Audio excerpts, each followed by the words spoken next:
Maggie is a powerhouse in the world of go-to-market. She's 14 years of experience. She runs go-to-market at OpenAI, and she's been at other companies like Eventbrite, Slack, and Webflow, all brand names here in Silicon Valley. Tonight, Maggie will share with us her lessons about building go-to-market in this new incredible world of AI. So with that, big round of applause and a warm welcome for Maggie.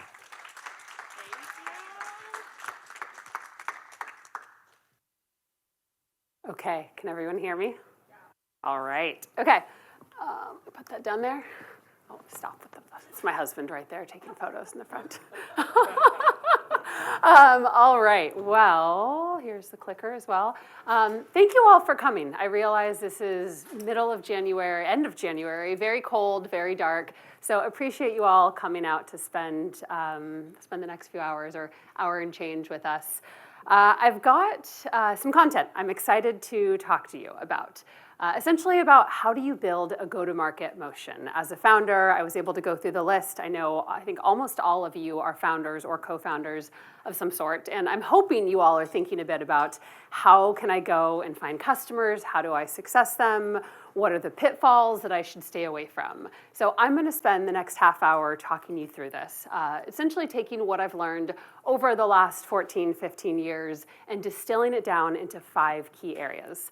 But first, who am I? Why am I up here? Tom gave an amazing introduction, way too kind, but I've spent the last 14 and a half years building sales orgs at 4 different unicorn companies. Started my career at Eventbrite, then went to Slack as the first seller out of headquarters, then went over to Webflow as director of sales, and now I'm helping to build our amazing sales team at OpenAI, which we also have 2 amazing women from my team here. So if any of you have questions afterwards, they can help. Outside of that, I do a lot in the venture community. I'm a mentor, advisor, angel investor. I also help to run a small venture fund with 7 powerhouse women, all senior go-to-market leaders who have scaled some of the most iconic companies in tech. I've got 2 little girls, Logan and Quinn, just the most fun and chaotic ever. And 8 months ago, I became a cancer survivor, and this was not in the 2024 plan, was quite the surprise, and we are past it now, but sometimes life throws you hardships and life throws you challenges, and not unlike building a startup or a company, you have to take these challenges head on. So here's the 5 areas that we're gonna talk about today. Culture of accountability, targeting the right segments and the right buyers, building market awareness, thinking a lot about customer retention versus acquisition, and then finally, giving away your Legos. For every single one of these sections, I'm going to start with a story. So this is a real life story of something that happened, and then I'll walk you through different tips and tricks on how you can avoid the same mistakes that myself, my network, many of my founders have also made. All right, so I'm gonna start off with a lesson from Slack. It was March 19th, 2015. I will never forget the day because it was my first day that I started at Slack. I walk in the office and I'm so excited. Slack is like kind of becoming this darling. There is about 75, 80 people in the company. There's about 50 people in San Francisco. I'm pumped. And I walk in the door and the culture and kind of the ambience around the room is awful. People seem upset. It is weird. It is sterile. I can't figure out what's going on. A little bit later, my new boss pulls me aside and says, I need to talk to you about something.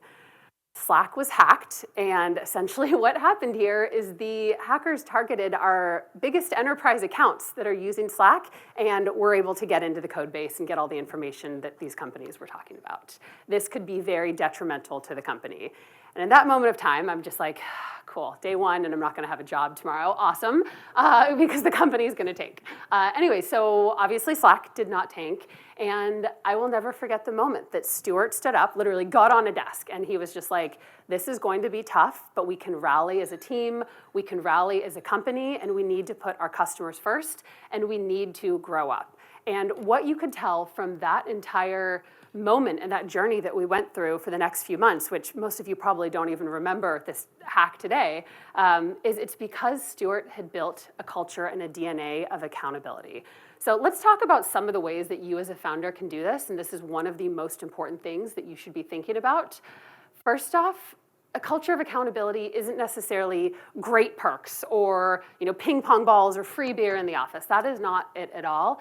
It is a culture where people, no matter who they are, an SDR, a VP of marketing, an engineer, they know how what they do ladders up to the greater mission of the company. How does their exact role contribute, and how do they feel invested in it?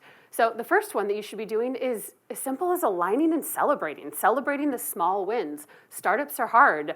Celebrating product launches, celebrating customers, giving great feedback, celebrating someone staying up all night long, not sure all night long, but working late and putting in the hard hours to do something for the greater good of the company. A next one, which I actually think is a little bit spicy, is I think you should put the entire company on an incentive plan. And we actually did this at Slack. We put everyone on the company on an incentive plan, and all of a sudden you start to see people will get very aligned to whatever that North Star is. And the incentive plan doesn't necessarily have to be financially motivated, although it tends to work quite well. It could be equity, it could be a company trip, it could be bonuses, it could be really whatever. But all of a sudden, if you have everybody marching to the same drum, you're going to see behaviors all start to go in the same direction. Something else that we've done really well at actually pretty much every company I've been at is this concept of business time. So being able to get the whole company together, whether it's during the all hands or a separate meeting, to go through the numbers and the metrics. What is the NRR, GRR, ARR, and really getting the whole company familiar with these concepts. Revenue is not a dirty word, and I so often feel like founders don't talk about revenue enough. And you'll actually see that your product managers, your engineers, they want to know how the actual business is doing. We've got at OpenAI, Webflow, and at Slack had a customer wins and a customer losses channel. Customer wins is really fun to celebrate, and everyone in the company can see every single win that comes in that the sales team can post. And customer losses is actually even more important because people get exposure to why they're losing deals. And you will see if you kind of build up this culture of it's okay to lose and it's okay to share these losses, you will see engineers, product, and so on jumping in there and being like, how do we make sure we win this back? Or what do we need to do to fix it? And then finally, removing mishires quickly. I have found founders really, really struggle with this. They will wait way too long. They'll hope the person will turn things around. And the best thing that you can do is to remove out a bad hire. A bad hire can cost anywhere from 1.5 to 3 times the annual salary. So obviously the cost is there. But I would actually say what's worse is the impact that bad hire can have on a culture. People don't want to work but near bad hires who people aren't performing. So as soon as you know someone is not a fit, the kindest thing that you can do for them and your company is to get them out quickly. So on a final note on this section, you want to be and you should be thinking about how do I be the leader that your entire company will stand behind when times get tough, when times are thick and thin. How do you make sure that these people and your employees will stand behind you no matter what type of turmoil you're going through? And that's what I would kind of advise you. Obviously, I think everyone's probably aware of this photo from last year that was quite the journey, but we made it. All right, so let's talk about targeting the right market segments. This is something that is really important to get right as a startup and as a founder, because if you spend all of your time targeting the wrong market segments, it's likely you're not going to succeed because you won't be able to bring in customers. So I'll share another quick story here. This was also back at Slack. We were early stages of talking to Uber. This was maybe 2016. Uber was a couple thousand people. Slack was maybe 500 people at this point in time. And our largest customer that we had on our platform was definitely no more than 1,000.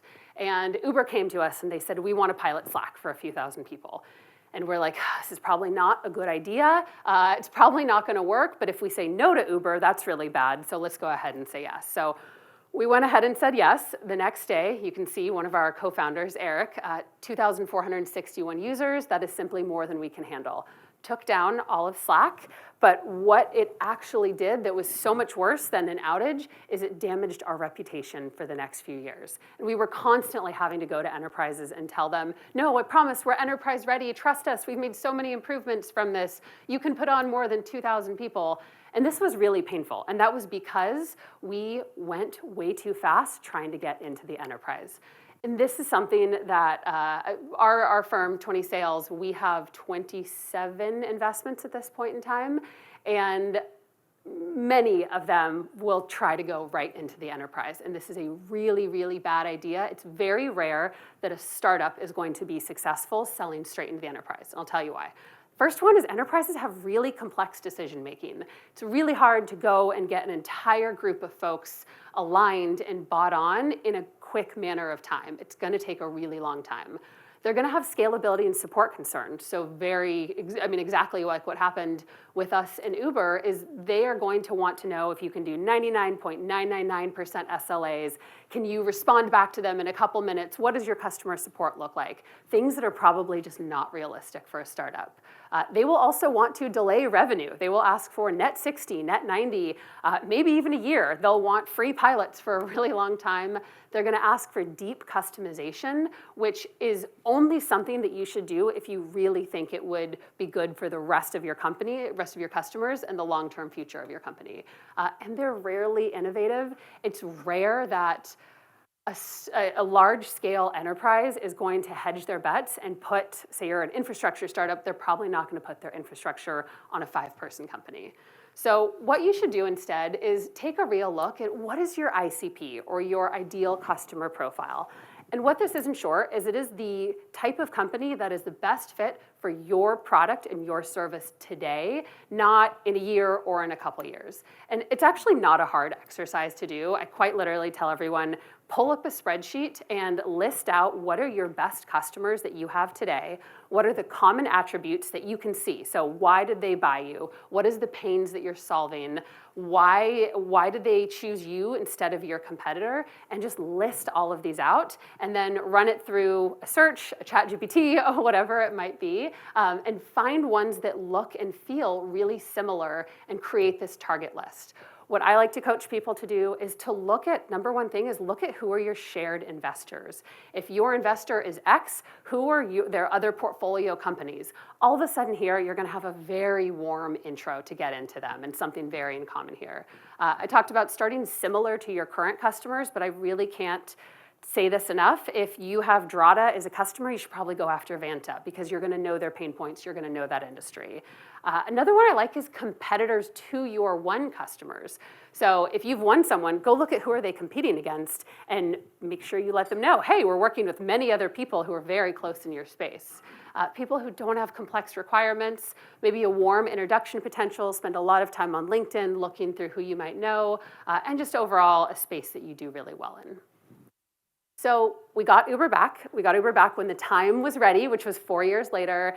They're still a thriving, successful Slack customer. And I think the biggest thing to emphasize here is we did it when our product and our team and our support was ready for them and that we knew that we could success them. Well, understanding the right buyers. I'm going to start off with a really painful story here, and I'll preface it that I very often hear companies, founders will spend so much time doing sales cycles only to find out they weren't talking to a decision maker. So this was a large deal that we had. This was September 30th of last year, end of Q3. We're on a calendar cycle at OpenAI. And we had a very large end of quarter deal. We had been working with the CIO. We had been putting together custom pricing. The CIO told us, hey, if you get to XYZ, we're going to get this done. We worked all weekend long on this. End of quarter was on a Monday. And on Monday, we basically got this note. And if you've ever done founder-led sales, you've probably gotten a note similar like this. And I'm sorry if this brings you any pain. But essentially it said, we're not going to be able to move forward today.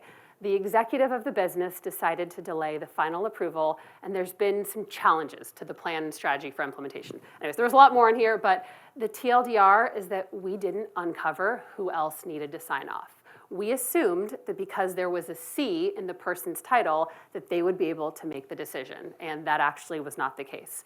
What turned out and what needed to happen is the CEO should have been involved in the deal the entire time, and we completely missed this step. And this is why it's so important to understand who can make a purchase in the very beginning of the sales cycle. You should be asking questions quite literally the very first call that you're having.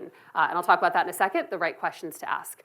But signs that you're engaging with someone who's not a decision maker, they can't discuss budget, they're avoiding timelines. And one thing that I really like to do is I like to not just talk about the contract signature, but actually the launch date of the engagement. So, hey, if you want to launch in April, we need to walk backwards, and then within that will very naturally come up the contract signature. You also want to make sure you know, of course, the approval process, which we messed up on that. And if you are working with someone who's not a decision maker, your deals will be stalled or just won't happen. Sales cycles will be prolonged. And more importantly, it will be a resource drain. And as a startup, time is of the essence, money is of the essence, winning customers in a competitive market is of the essence. And spending time on unqualified resources is one of the worst things you can do.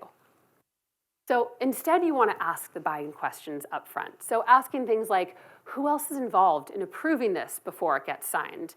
One thing to be clear is you never want to ask someone up front, are you the decision maker? That is a very tacky thing to ask someone, and it will undermine their authority, and you do not want to do that. A way that I like to kind of position this in a bit softer is, in this recent economy, we've been seeing all kinds of new buying committees popping up. We hear that the CFO is the new CEO. Can I ask who else might need to be involved in approving this before it's signed? For example, your CFO, Tom, or your CEO, Mary. And then beyond these people, is there anyone else who could slow down or reject this partnership? These are really important questions to ask, and not just once, but to continuously ask throughout the sales cycle. And then finally, last tip on this section is don't let a live negotiation be your first practice. I know a lot of you are technical founders who have probably not done a lot of go-to-market before. It is really important to practice before you're going into a live negotiation where there might be high stakes, especially if it's with someone in procurement, which could be a whole nother session someday on how to deal with procurement. So make sure you're practicing with a coworker, a peer, a friend, a partner, ChatGPT, any of them. There's many ways that you can practice, but you don't want your first procurement conversation or negotiation to be on the playing field. All right, market awareness and distribution. I've now at this point had 3 angel investments go under. And when you get that email that the company is going under, it's sad, it's a bummer, many different reasons. 2 of them, I believe, would have found better product market, or I think they had good product market fit, but they didn't get market awareness and they didn't get the customers fast enough. The other one didn't have good product market fit, but I can't help but wonder if they would have gotten distribution better early on, would these companies still be standing today? So I'll start with a story here. Back to another Slack one is this was 2019. Slack was getting ready to go public. We thought we had won. At this point, we had acquired HipChat. We had beat out IRC. Google Chat wasn't really a competitor. And then we hear that Microsoft is coming out with a new product called Teams. And we're like, that's cute. Like, they can't beat us. There's absolutely no way. Stuart and the team decided to take out a full-page letter in the New York Times or Wall Street Journal. It was in one of them that basically was quite cheeky and welcomed Microsoft to the party. What we completely underestimated was the power of distribution. And at OpenAI, we are also now dealing with the big behemoths who have this huge distribution power. And Slack, at the end of the day, I still believe, despite having sold out to Salesforce, is an incredible story, an incredible company. I would bet most of you here are probably using Slack. But it is something that you can't underestimate. And so that's why, as a startup, it's important to think about how can you beat out these big behemoths that you are very likely going to be up against. It kind of seems like these behemoths see that something's working and then they go replicate it. And I'm going to talk to you now about 3 different companies that are doing this extremely well, who might not have the same turn-it-on distribution power, but they are still being successful and getting out into the market. All right, so first one is Clay. Is everyone here pretty familiar with Clay? Breakout star of 2024, recently got valued at $1.25 billion. We love them at OpenAI. We use them for all of our data enrichment. But outside of having a great product, what Varun and Kareem have done is they have built this entire network of experts in what they call Claygencies, which is cute. Essentially, what they have is they've created all of these partners that are in a way just resellers and implementers. And some of them, I think they have over 12 now, that are making $1 million in profit a year. And so all of a sudden, you've got this entire network of resellers posting on social, creating content. They're getting upwards of 500 pieces of content created from people outside of Clay about their product. And I really believe this is what's driving so much of their success and demand. The next one is Unify, another kind of breakout startup of 2024. Ironically, Unify and Clay have a lot of overlapping, but they're both doing really well. Unify is essentially kind of an outbound orchestration platform, so something in a very, very crowded space. But what Austin and Connor are doing completely different is they are documenting their entire company building journey on social media. So if you go follow them, you will see every single day, you're able to get kind of a window into the world of how they're building Unify, and they're using their own product. And all of a sudden, their LinkedIn, their engagement is getting tons of hits, tons of views, and they've been able to do really well on revenue with just inbound. And then finally, Pocus. Pocus, a couple years ago, created a new category of product-led sales, kind of product-led growth.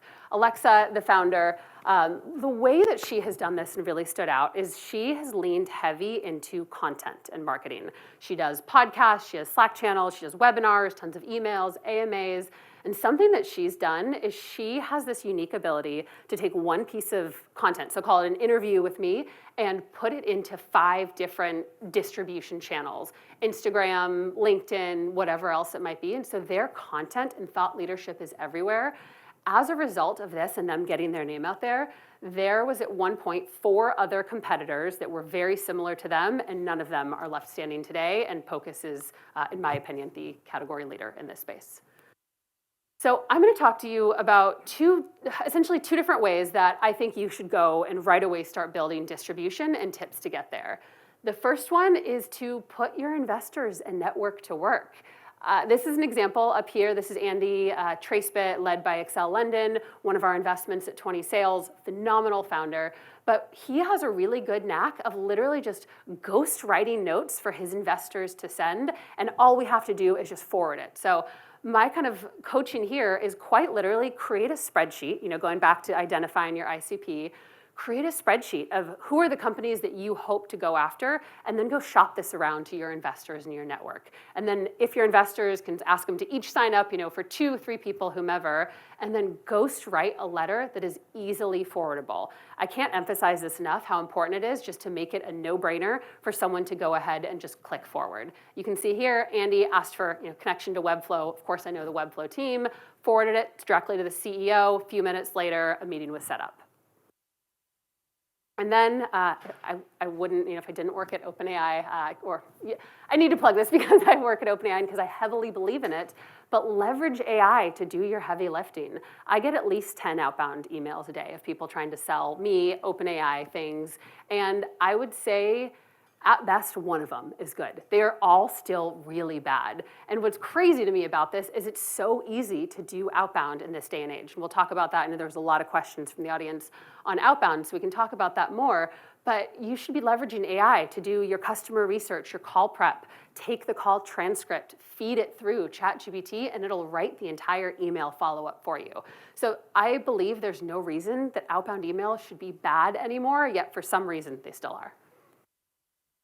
All right, creating everlasting customers. So one of the biggest things that you can do is create value. That's how you're going to get customer retention. That's how you're going to get customer stickiness. That is how you're going to get your customers singing your praises throughout the world, which will lead to more customers. So Moderna came to us last year with a challenge. They wanted to figure out how to save more lives. And we're like, cool, Gen AI can do anything. Let's see if we're up for this task. So we worked with them very closely, and one of the things that we did, which is my favorite thing about our partnership to date, is we worked with them to create something that we call a dose GPT. Essentially, the high level of it is it takes a whole bunch of clinical trial data, and it looks at historicals, and it tries to predict how much of a dose someone should give for a cancer-treating drug. What they have now been able to find, essentially after using this GPT to do comparison to all of their old data, is that by using the GPT, they think they can get a 75% reduction in time to FDA approval.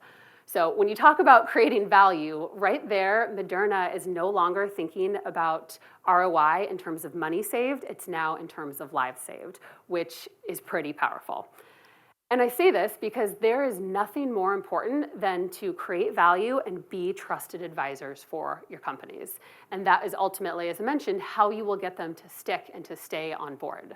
So here's a couple things I recommend for all of you as you're getting kind of started on this go-to-market motion. The first one is that you should hire customer success before you hire a sales rep. I believe that you should hire customer success after you have 5 customers, and this will ensure personalized support. It will also ensure that you're getting real-time feedback, that you know how they're using the product, that they have someone, if something is not going so well, they have someone to talk to. You as the founder should also be doing regular check-ins with your first customers, or your earliest customers. I actually heard, this is wild, one of my friends was interviewing for jobs, and she met with a founder of a company that had made a couple $1 million in revenue. And at that point in time, the founder had never spoken to a customer. That is a big red flag to me. That company has now done 2 rounds of mass layoffs and completely pivoted. Not saying it's because of that, but I think it's just so important to be able to be close to your customers and get the feedback on your product. And it's going to build a lot of trust.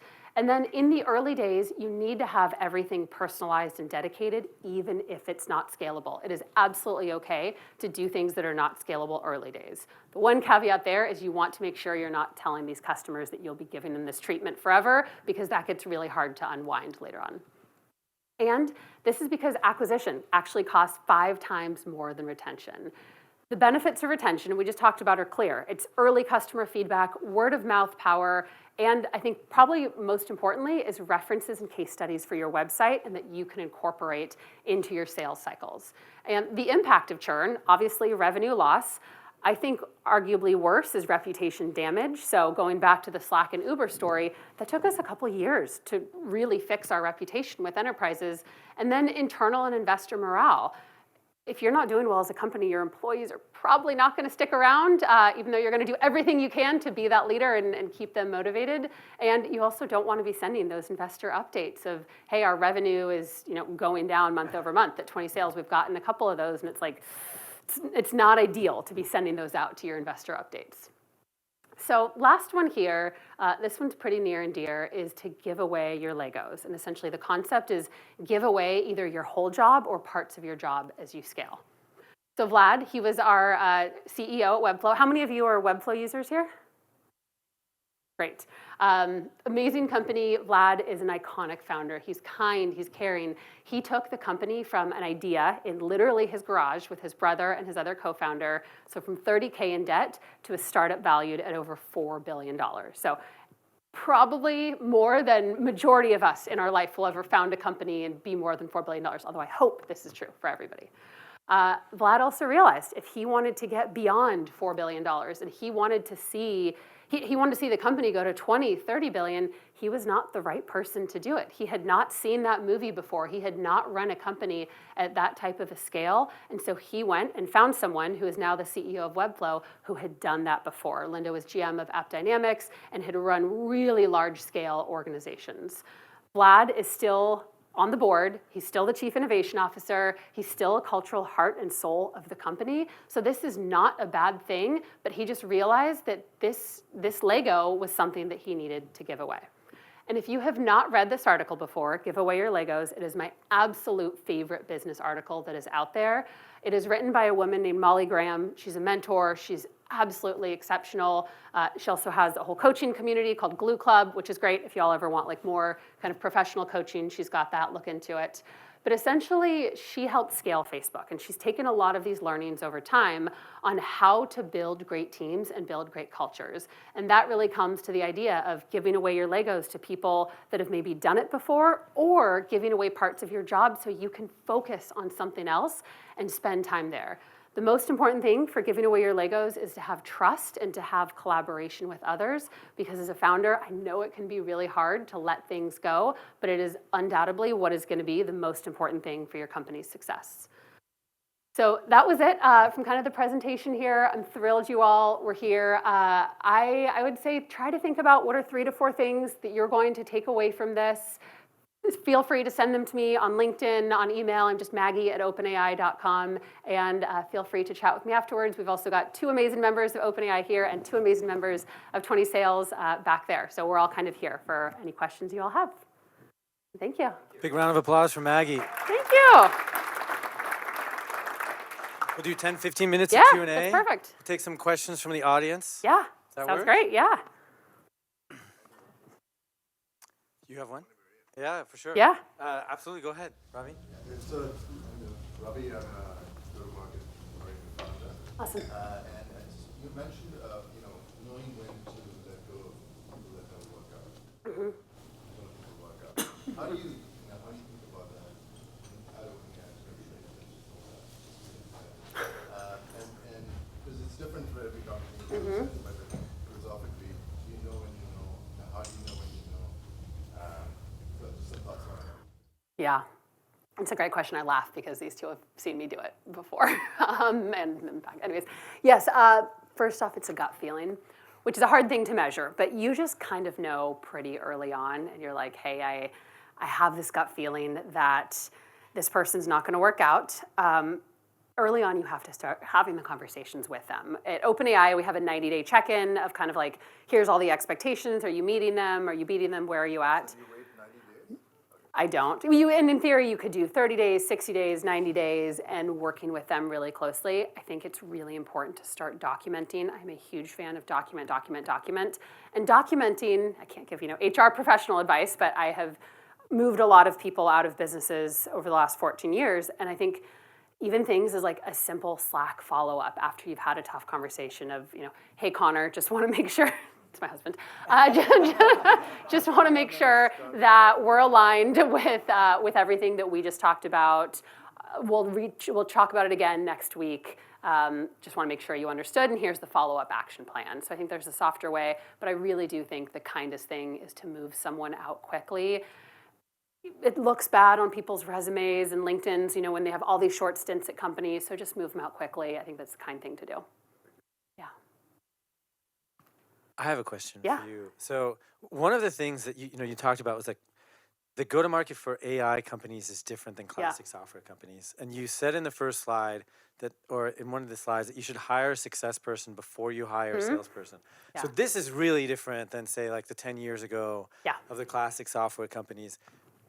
Why has it changed? Is it because of like usage-based pricing? Is it because when you're selling an AI product, you're changing a workflow and people need to understand how to reinvent their work? What's changed there? Yeah. I think there's 2 things to it. I think the way that the go-to-market version of AI is different is because we have to be more trusted partners. AI is very new. It's very scary. It's been, kind of mainstream for a little over 2 years when ChatGPT hit the scene as kind of when everyone, woke up to AI a bit.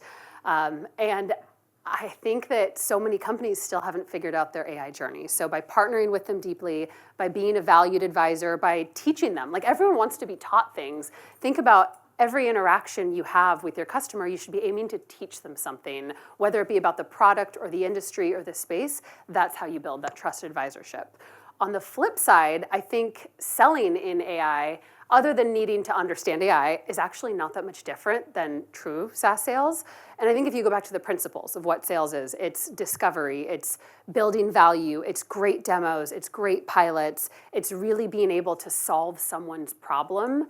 I think that doesn't actually change with AI or non-AI world. Does the customer success, like does the profile of the person that you hire in success, is it different than 5 years? Like, would you hire a different CSM profile at Slack than you would at OpenAI? That is not necessarily due to the technology, right? Like OpenAI is much more technical product than Slack, but like, are you looking for a better salesperson, somebody who's much more comfortable with a quota as a CSM in AI, or no? No, I'm looking for someone who's really consultative. I would actually say in AI, we lean a bit more towards kind of those McKinsey, BCG, like consultant type background for customer success, not necessarily for sales, but for customer success of really thinking about defining value. How do I work with you? How do I become your advisor? Fascinating. Yeah. Okay. Yeah. And it's just like, I mean, one way of thinking about it is they are managing, it's change management, right? Yeah. Within the organization. Yeah. And so Yeah. consultants are great at change in that management. discipline. Yeah. And then people who have been great CSMs at other tech companies. I think we're interesting because we have ChatGPT and the API, so it's two very different motions kind of combined into one. But I've seen consultants really work out well for both. And then profile of an AE in AI sales, is it materially different than a classic? You don't need to be retrained. You need to learn it, and everyone's learning it right now. The thing you have to look at is how quickly can they learn new technologies. Okay. And something that I think founders actually do is tangential to it, but founders tend to get very starry-eyed by great logos. They'll be like, oh, this rep was at Salesforce for 6 years. I should bring them over here to be my first hire. Terrible idea, because that person went to Salesforce when Salesforce was already 15, 20,000 people. What you want to find is people who were builders and were very early stage at great companies, or maybe companies that didn't, have a huge home run, but were still successful and they really learned a lot. So how do you interview for that? Like, what's a question that would you ask about? How do you determine they were building the sales? Because what you're talking about is there are salespeople who execute a playbook, wonderful at their moment in time, and there are some other salespeople who develop the playbook themselves, right, and love that puzzle. Yeah. How do you interview for that second profile? Yeah, one question that I love to ask is, tell me about a project or a process that you built at X company, and how did you roll it out across the team? And if someone is a builder, they have absolutely built something at their company. Like, I know if I were to ask Sarah and Emily this right now, they could tell you 20 different things that they have built. And I think that's really important to actually understand, have they built things before? They're a builder. They're a builder. It's a building salesperson. mentality of seeing there's a gap, there's something that needs to be fixed. What is that? And then going and building it and scaling it out across the org. You don't want lone wolves early days. I believe there is a time and a place for lone wolves, and that is when a company is bigger and you just want someone to put their head down and sell. Early days, you do not want that type of behavior. Yeah. Question from the audience? Green jersey? Yeah, maybe one question regarding pilots, and I'm not necessarily speaking about free pilots, but actually paid pilots. I think I've seen more and more companies or prospects actually being interested in pilots more as a way to kind of measure the value over 1 to 3 months or 6 months. And I think there's a certain level of difficulty because, of course, the VC playbook would be annual contracts and get them into a 12-month contract immediately.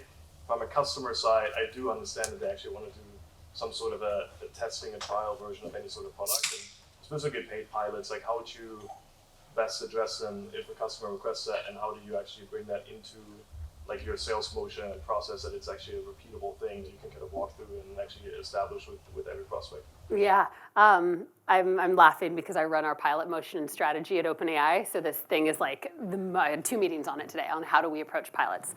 Let me give you the overview of pilots. Pilots can be amazing, and you should do pilots with your most qualified customers. Everybody is going to ask you for a pilot, and you should not do a pilot with everybody. And the most important things that you can do as you're setting up a pilot is you need to understand essentially the why. Like, why do they want to pilot this? You need to do very deep discovery. You need to understand their baseline. How are they operating today? And what would success look like if we do a pilot? You need to have very clear metrics. At OpenAI, we also run surveys throughout the pilots, and we make the company agree to doing this so that we can actually get benchmarks from their employees on how do they feel about using ChatGPT versus Copilot versus whatever else might be out there. And so you need to have a very kind of like strict and rigid process. We also have a whole pilot template of everything that's expected from them throughout the pilot, who's the executive sponsor, who's going to be the person running the pilot. Here's all the different areas that we agree to with trainings, with check-ins, hackathons, whatever else. And we, knock on wood, have a 100% win rate with our pilots, but we run them very, very tightly. We also don't charge for them. I am a big fan of free pilots. I've gone back and forth on this a lot. I'm a big fan of free pilots because typically to get a company to pay for a pilot, you have to redline an MSA, you have to do all these different checks and balances, and that's going to just create a lot of unnecessarily hurdles before you've ever won the business. So I think do a free pilot, but make sure you have the right people involved for that pilot. It's going to be product dependent. For ChatGPT Enterprise, we do 30 to 45 days. If we're doing a pilot on the API, it's much longer because we're usually building something that's near production ready. Yeah. Go ahead.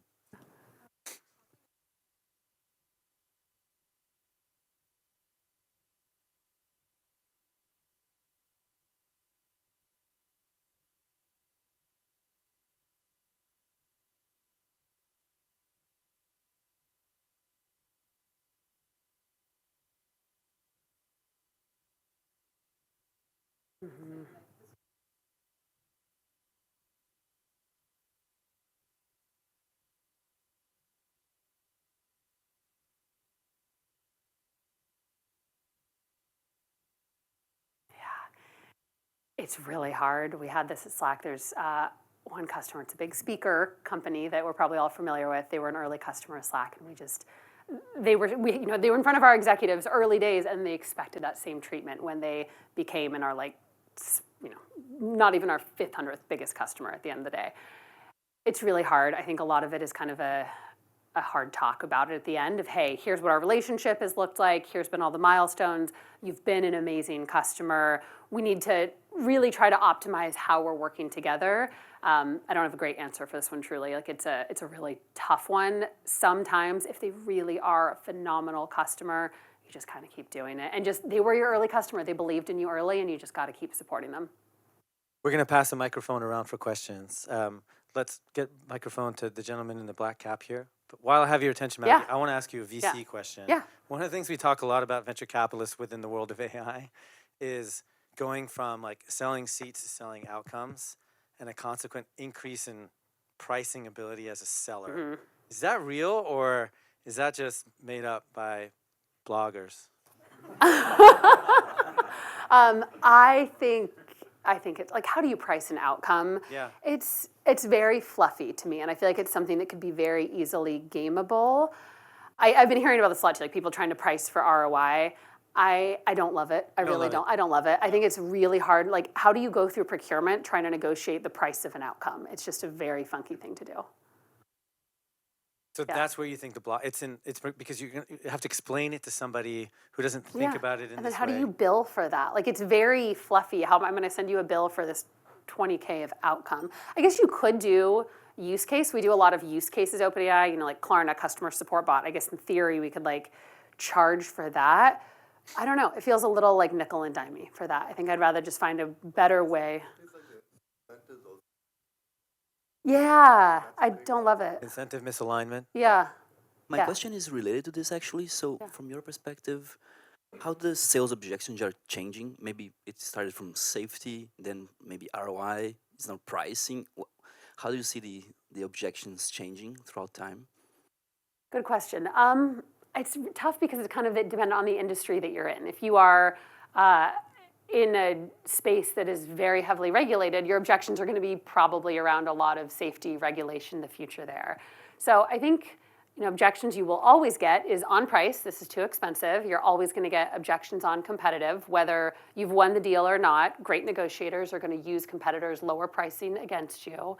So it's not a one size fits all, unfortunately. The predictability of the outcomes, since 80% times 80% results yield like a 50% chance of hallucinations or something. Does your customers like ask about this, like the predictability or deterministic? Sorry, so you're asking about hallucinations within our models? Or within objections, like I need this to be more deterministic, I need to be more predictable in its answers or something like this, or not? Like you have a thought here. Okay, jump in. Does it make sense? Yeah. Grab the mic. Yeah. Yes, hi. I'm not going to plug my company, but we work in like generative AI with code. And so like autocomplete with Copilot, right? A good autocomplete rate is about 30%. So 1 in every 3 is actually accepted by our users. And for a while, we had a lot of procurement people being like, well, we're not going to pay for those 2 bad ones. And we're like, still costs us money, right? Yeah, paying for outcomes, paying for tabs. Right. So But but just because you hit tab doesn't mean it's good. And who defines what's good? You submitted it, you hit the pull request, somebody reviewed it, and then it broke prod. Is that our fault? Is that your fault? It just gets very, very messy. So the outcomes piece, to your point, Maggie, it can work in I think a very finite use case around like customer support, where like a lot of companies like CRAI is actually doing that. They're very proud about that. But not every business kind of outcome is that clear cut. And so if they're trying to get hyper deterministic, like then they have to be prepared to also provide a lot of like back end that they're going to be owning that outcome as well. And most customers, when you push back on, they're like, well, no, we're good. Just charge us $10 a user a month, whatever it is. Connor, just on that point, like, do people have an expectation, and maybe Maggie too, like, do people have an expectation of accuracy coming out of these models? And are they getting to a place where they accept that they're not always. I mean, it's just like a human. And, right, but like in the self-driving car world, we're expecting the Waymo to be perfect while the Yeah. human driver is not. Yeah. Is that the same dynamic here selling software, or are people more forgiving? It's really funny. We think about this a lot. People expect the AI to be perfect, to be 100% perfect, when humans are never going to be 100% perfect. And when you can ground people in that of like, is your human ever 100% perfect? When Morgan Stanley came to us, they had been building off our platform and they had 45% accuracy. We worked with them for many months and got them up to 98% accuracy, which is incredible. And then the other 2% is just more of an I don't know. It's not inaccurate, just I don't know type answer. So they feel very good about it. But it is just funny because people anchor in expecting the AI or the Waymo to be perfect. And then the Waymo goes and gets in, one accident and the world is like, Waymo's done, or whatever. It was Cruise. It's like Cruise is done from one accident, whereas you think how many accidents happen with human drivers every single day. Question from the audience? This goes back a little bit to earlier topic, but I had a few questions. Yeah. One was you had customer success and you had sales. Have you heard of an account manager, and does in between that AE and that CS person, do you put just the account management on the CS person? And in early days, do you mix and match how your sales teams build out? Yeah, great question. I honestly kind of think about customer success and account management as pretty similar to each other. Some companies will have different roles and responsibilities. Our customer success team might have a target for upsells or expansion or just overall revenue grown. But I really kind of, you probably don't need customer success and an account manager. Depending on how technical your product is, you might want a forward deployed engineer or someone. We have solutions architects. We also have engagement managers that will really come pilot in and help with the deployment. And then the CSM can take it over long term. Who owns the expansion? Anybody, next question, just pass the mic. Yeah, who owns the expansion? Yeah. So is it the AE or is it the CSAM? I like when AEs do. I've worked in both models. We actually have just shifted to a model for one of our segments at OpenAI where we have a land and expand team. We're kind of testing out to see how it's working. But I personally like best when AE owns full life cycle. There's one person and they bring in the right team as they need. And then their book is full at some point. What happens, right? This is what happened at Snowflake, Yeah. right? When Slootman came, you had these AEs who were just sitting on these accounts that were 180% net dollar retention. They didn't awesome. have to do. It's awesome for the account executive, but if Yeah. you're the lead, if you're the finance lead, maybe not so cool. But is that just you just accept that? I That's kind a of think great you just state to accept be. it and Yeah. if you're at 180% and hire more people, if you think you can keep sustaining with that, to help alleviate more and spread the books out. Yeah. I was curious, positioning, similar to objection, specifically for selling into government, I find there's a little bit more resistance with AI. Are there one or two key positions that you take on the product that helps get them over the hump to trust it? It is a really tough one. I mean, we just launched ChatGPT Gov last week, and we just announced a big partnership with National Lab, Los Alamos Labs today. Government is really, really tough. I think it's really important to make sure all of your safety is there, all the right certifications, the FedRAMP, everything there. Without that, you can barely even get started. And then I think with government, it's not starting out too complex. It's actually really being, and I obviously don't know what your company does, but really going back to the principles of being that trusted advisor and working with them to really help try to think about how you can change what it is they're doing today. Government has a big RFP process, as you're probably pretty familiar with. So just really thinking through is this type of government entity where I want to be spending time? Kind of going back to figuring out your ICP, government is a pretty endless landscape. So really thinking through where are the first ones that I can take down, and then I can show that repeatable success. Back there, would you pass the microphone? Oh, Or I had do a you have a question. follow-up? Yeah, Okay. sorry. So first of all, Ajay Bam with Varel, we're in the video search and commerce space, selling to brands and retailers. I want to second your comment about customer success first before AE. We have 100% retention, and it's because the relationship that my CS person, Rachel, has with the customers, it's phenomenal. They're they share so much with her, Yeah. and it's really helped helped us iterate the product. And really, the difference for us between AE and customer success is that Rachel is very deep in AI. the questions she can answer, the AE can't, because she's very hands-on on the product. So that's just something for founders to consider. My question is, how do you get around the sourcing process at a big enterprise, or is there a way to get around? Like, we recently won an RFP with Procter & Gamble, and one of the things was we already were in there an approved vendor from another pilot. Right. And the team was so relieved that we already were an approved vendor, because they were like, oh, it's going to take 3-4 month process to get started. So I'm wondering, like, do you have any hacks or any tips on, do we go below 25K so they can put it on their credit card? Or should I go to a sourcing conference to educate the sourcing teams about what we do and video? This is exactly why I typically say rarely start with the enterprise, but you are already clearly proven value and on your way to the enterprise. I mean, as you can see, it's taking a while, 3 to 4 months to get through. This is why it is so important to have an executive buyer internally that can help push through that red tape. Because if you have executives, they can go to sourcing and they can say, get this deal done. We need this. This is business critical, whatever it is. If you don't have that executive sponsor or buyer that's helping to champion, you're just going to get put right in the pile, and sourcing will get to it when they get to it. So that's my biggest tip there, is make sure you have the executive buyer and make sure you have the strong ROI. So when sourcing is inevitably like, you're too expensive, let's cut prices by 50%, you can show exactly what it is. The other thing I will say, though, you do bring up a great point of understanding what the threshold is for credit card or approval or whatnot. I do think it is important to try to figure out what is someone's approval level. A lot of times VPs can go up to, making up a number, 500K without having to go to C-level approval. So also try to understand early on, what does that approval process look like? Great. We have time for one more audience question. And in the meantime, Maggie, one of the things that you talked about a lot is building trust in this process. How do you think about building trust? With especially with AI now that people, I mean, there's a lot of skepticism, there's a lot of uncertainty, people are afraid to lose their jobs. Yeah.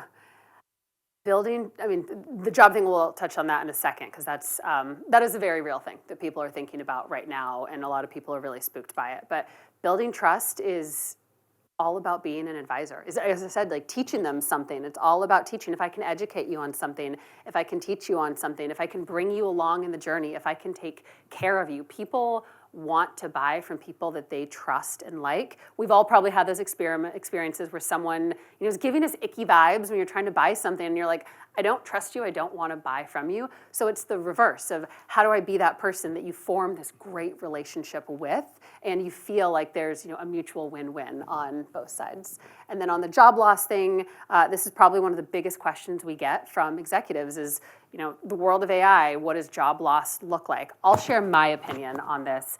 I think this is an opportunity for people to truly go upskill. What a lot of companies are doing is, yes, they are automating efficiencies within their company, but if you can think about, how can we automate the 90% drag that we have on our day-to-day, what can I do with that 10% incremental? Can that 10% now become a flip-flop of 90% of me being a high intellect worker, doing things that aren't, scheduling calendar invites or responding to, lower level emails? Like, what can you do with your people to get, I don't want to say get more out of them, but how can you empower them to upskill essentially their workforce? Klarna is a great example of this. They removed out a lot of their reset password support, and they were able to train a lot of people how to do that more complex kind of tier 2, tier 3 type support. We've done very similar at OpenAI. We have a lot of automation within our customer support models, and it means that when a real human gets in the loop, they're able to tackle really challenging problems. Great. Last question. Hey, I'm Philip. I'm CEO at Wordware, and we build a product which is an infrastructure layer for AI. Well, you would know, but we enable PMs and CEOs essentially to build out the whole AI infrastructure. And the biggest competitor is the team. That basically they could build out the whole technical team. And as I build out the go-to-market motion, part of our sales process is to actually try to implement the thing that they're trying to do in 15 minutes. Mm-hmm. And I'm responsible for 100% of the revenue because I just whack out our tool and I give them at the end of 15 minutes the API that they thought that it's going to take them a whole team and a couple $1 million, right? And the question now is, all of these boundaries between forward deployed engineer, a SDR, a account executive, and a CS just kind of merge for me. And I'm struggling to figure out whether it's easier to teach a technical person how to sell or a salesperson how to do that implementation. And I keep on going back and forth, and I don't know which one is like an intrinsic personality or human thing. Is it technical mindset, or is it just ability to sell? And I wonder, how did you approach this with a technical product, where you actually have to have people who understand it deeply? Yeah, it's a great question, because before OpenAI, I was not deeply technical, and I would also say I'm still not deeply technical, candidly. Trying to get there, but not there yet. I actually think you need both. I think it's really hard to teach a really technical person how to sell. They're also deeply uncomfortable doing it. They don't want to negotiate pricing. They don't want to kind of do the whole song and dance of presentations. It's also really hard to teach. There are many sellers who are technical, but it's really hard to teach a seller how to be extremely technical when they're up against developers like you guys are today. I mean, what we do is we have pre-sale, we have SC and AE are joined at the hip. Our SCs are extremely technical, and they're there for any questions, demos, really helping to think through value in a very technical way. And then, as I mentioned, post-sale, we've got the AE and the solutions architect. And our solutions architects are also mega technical, and then the forward deployed engineers, even more technical, more hands-on keyboard. So I think you need both. So do you bring the two of them to the call if we are trying to make it so quick to build it out that we even try to do it on the first call? And we're successful. Yeah. So I wonder, would you start bringing two people to the call? In your case, I probably would. Typically, I would say, no, that's not great for efficiency. In your case, given how fast you're trying to move, I would. I will say, as you guys continue to get much bigger deals and go up market, which you absolutely will, I do think it'll take more than one call. You still want to have that aha moment of magic on the first call. We do that too. We'll demo something really cool that someone hasn't seen before, but you'll still need more of a traditional sales cycle, negotiations, legal, procurement, all of that stuff. That you also don't want your technical resources doing that. It's a really expensive, specialized resource to have them doing contract negotiations. Super helpful, thank you. Yeah. Big round of applause. No more, unfortunately, we're at time, but big round of applause for Maggie. Thank you so much for Thank sharing all these you. wonderful insights and this incredible speech. Thank Feel you. free to hang out, Yeah. ask questions, and mingle. And I think we shut down here at 7:30, so you don't have to go home, but you can't stay here. Yeah. Yeah. Thank you.